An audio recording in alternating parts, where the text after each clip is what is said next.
Hi friends, welcome to mister lazy blogs. ఏంటి ఇంతమంది జనం ఉన్నారు?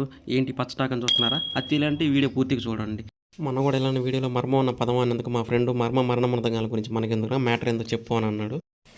ఇంతకు విషయం ఏంటంటే ఈరోజు మనకు కాకినాడ సుబ్బయ్య గారి హోటల్లో భోంచేద్దామని అయితే జరిగింది. ఇది మన విజయవాడలోని కవర్నర్పేటలో హోటల్ అండి.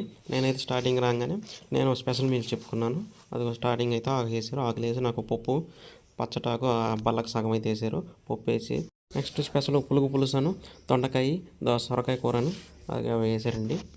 క్యాబేజ్ ఫ్రై అను క్యారెట్ ఫ్రై ఒకటి వేసి పుదీనా రైస్ వెజిటేబుల్ రైస్ పులిహోర వేసాను. స్టార్టింగ్ రైస్ ఐటమ్స్ అయితే నెక్స్ట్ స్వీట్ ఐటమ్స్ వచ్చి పప్పును బ్రెడ్ హల్వా వేసారండి. గోంగూర పచ్చడి పక్కన వేసారు. ఆ పప్పులోకి వచ్చేసి నెయ్యి వేసుకొని తింటే నెయ్యి వేయలేదండి, పోసారు. అది వేసుకొని అది తింటుంటే అయితే టేస్ట్ లైక్ అల్టిమేట్ అసలు.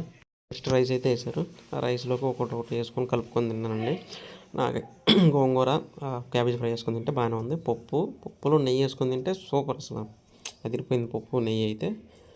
స్పెషల్ పులుసు వేసుకొని తిన్నాను. ఓకే, పర్ల బాగానే అనిపించింది. స్పెషల్ పులుసు కూడా చూడండి. ఇంకా సాంబార్ వేసుకున్నాను. సాంబార్ ఏమంతగా బాగలేదండి, నచ్చలేదు. ఇంకా ఫైనల్గా పెరుగండి. ఆ పెరుగు అయితే మధ్యలో గడ్డ పెరుగు కొట్టి చంపేయవచ్చు దాంతో. అలానే ఉందండి, కొట్టి చంపేసి దాంతో బాగానే ఉంది. పెరుగు అయితే బాగుంది. ఇంకా ఫైనల్గా ఫుడ్ వచ్చేసి అంతకేం లేదు. నాకు ఆ పప్పు అయితే అంత ఏమైనా వచ్చి. దీని అడ్రస్ వచ్చేసి మనకు విజయవాడ గవర్నమెంట్ పేటలో ఉంటుంది. మరొక మంచి వీడియోతో మీ ముందుకు వస్తాను. ఇప్పుడు దాకా దయచేసి కొంచెం సబ్స్క్రైబ్ చేయండి ఫ్రెండ్స్. బాయ్.